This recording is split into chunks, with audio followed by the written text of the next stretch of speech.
सर्व दत्त परिवारास साष्टांग प्रणिपात. शुभप्रभात. दत्त माझा मी दत्ताचा.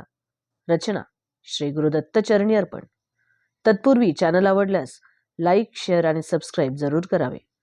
माझे अस्तित्व माझे दत्तगुरु माऊली. माऊलींनो, या अखिल विश्वामध्ये अनेक वेगवेगळ्या प्रकारच्या वस्तूंची निर्मिती झालेली आहे, नाही का? परंतु आपण या ज्या वस्तू आहेत त्यांचा वापर आपण कशा प्रकारे करून घेतो हे जाणून घेणे या ठिकाणी अतिशय महत्त्वाचे आहे. आता आपल्या थोर संतांनी याबाबत अनेक अशी सुंदर सुंदर उदाहरणे दिली आहेत. ज्याप्रमाणे आपण सगळेच म्हणत असतो की आपल्या कुठल्याही गोष्टीमध्ये पैसा आणि बायको आपल्याला आड येत असते, असे आपण सर्वजणच म्हणत असतो. परंतु जेव्हा आपण आपल्या व्यवसायाच्या निमित्ताने आपण आपल्या उदरनिर्वाह करता ज्या वेळेला तासनतास घरापासून दूर असतो, बाहेर जातो, त्यावेळेला आपल्या कामाच्या मध्ये आपली बायका मुले कधी आड येतात का? नाही ना. तर मग फक्त ज्या वेळेला आपल्याला साधनेसाठी वेळ काढायचा असतो त्याच वेळेला ती आपल्या साधनामध्ये कशी काय आड येऊ शकतात बरं? यासाठी थोर संत आपल्याला सांगतात की ज्याप्रमाणे एखादी आगपेटी असते, काड्याची डबी असते, त्या डबीने आपण कुठलाही विस्तव पेटवू शकतो किंवा त्या काड्याच्या पेटीने आपण एखादे घर सुद्धा जाळू शकतो. याचाच अर्थ काय की आपण कुठलीही वस्तू तिचा वापर आपण कशा प्रकारे करतो हे महत्वाचे. त्याचप्रमाणे साधन करतानाही ह्या गोष्टींचा आपण विचार करणे गरजेचे आहे. साधनाचे ध्येय आपल्या मनामध्ये आधी नक्की करणे खूप महत्वाचे असते आणि या निश्चयाबरोबर आपण जी काही साधना करणार आहोत त्या साधनावरती आपले प्रेम असणे हे सगळ्यात जास्त महत्वाचे. याचाच अर्थ असा की आपल्या जर मनाने एखादी गोष्ट पक्की ठरवली तर आपण कुठलीही अडचण त्यामध्ये आली तरी ती आपण करतच असतो. त्याप्रमाणे आपण जर साधना करायचीच असे जर ठरवले तर आपल्या साधनामध्ये या विश्वातली कुठलीही गोष्ट नक्कीच अडथळा बनू शकत नाही. याचा अर्थ असा नाही की आपण आपले कर्तव्य बाजूला ठेवून साधना करावी, असे नाही. तर आपण आपले कर्तव्य चोख प्रकारे बजावून आपल्या संसाराकडे कुठलेही दुर्लक्ष न करता आपली बुद्धी ही त्या काड्याच्या पेटीच्या काडीप्रमाणे असते. ती बुद्धी आपला घातही करू शकते आणि योग्य वेळ प्रसंगी हीच बुद्धी आपल्याला तारू देखील शकते. तर आपण जर विवेकाने वागलो तर अशा प्रकारचे धोके नक्कीच आपल्याला टाळता येतात. फक्त त्यासाठी आपल्या मनाचा निग्रह मात्र असणे आवश्यक आहे. जेव्हा विरक्ती येते ना, ती विरक्ती ही आनंदमयेतून प्राप्त व्हावी. जर आपल्याला आपल्या आलेल्या विरक्तीचे जर दुःख होत असेल तर मात्र आपल्याला त्या वैराग्याचा काहीही उपयोग होत नाही.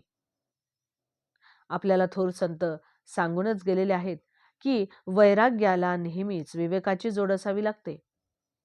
म्हणूनच परमार्थ करताना आपली जी विचारधारा आहे ती पक्की होण्यासाठी आपण संसारात राहून प्रपंच करूनच विरक्ती प्राप्त होण्यासाठी आपल्याला या विवेकाची जोड असावी लागते, विवेकाची आवश्यकता आहे.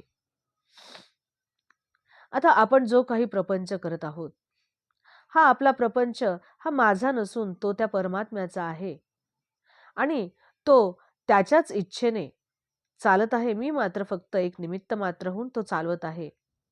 अशी जर आपली अहंकार रहित भूमिका असेल तरच आपल्याला जी विरक्ती येते ती आनंदमयेतून सहज प्राप्त होते.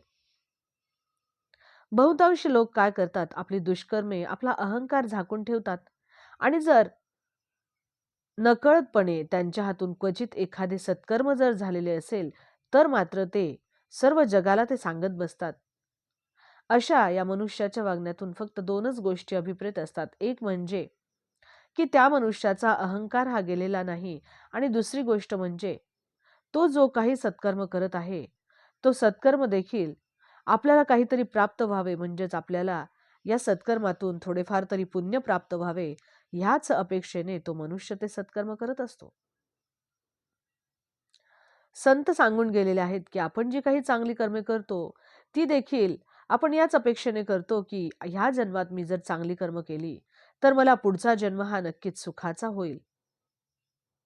तर अशा प्रकारे कर्म, अर्थातच सकाम सत्कर्म जर आपण केलं, तर त्यामध्ये अहंकार आलाच. आणि अहंकार हा माणसाला असला म्हणजे त्याने किती जरी सत्कर्म केले, तरी तो अहंकार त्याला कुठे नेऊन सोडेल ह्याची मात्र आपण कोणीही खात्री देऊ शकत नाही. मी करता आहे, अशी जी काही भावना मनुष्याच्या ठिकाणी असते, ती यावेळेला आपल्याला उफाळून आलेली दिसते. त्यामुळे कितीही जरी सत्कर्म केले, तरी सुद्धा मनुष्य हा स्वतःला भोग आणि उपभोगासाठी आणि या जन्म मरणाच्या साखळीत तो स्वतःलाच अतिशय गुरफटून ठेवतो. एवढेच नाही तर आपण केलेल्या सत्कर्माचा अहंकार हा त्याला त्या परमेश्वरापासून आणखीनच दूर लोटतो. निष्काम, निरपेक्ष, निस्वार्थी सत्कर्माला अहंकाराची जरा सुद्धा झळ लागता कामा नये, हे महत्वाचे आहे. आणि एवढ्याच साठी असे म्हणता येईल की सत्कर्माचा अहंकार देखील चांगल्या चांगल्या माणसाला कुठे नेऊन सोडेल याचा कुणालाही पत्ता लागणार नाही. त्यामुळे आपण कुठलेही सत्कर्म करताना नामस्मरण आणि संत समागम ह्यांचा जर आपण आसरा घेतला, तर आपण नक्कीच निरभिमान होतो.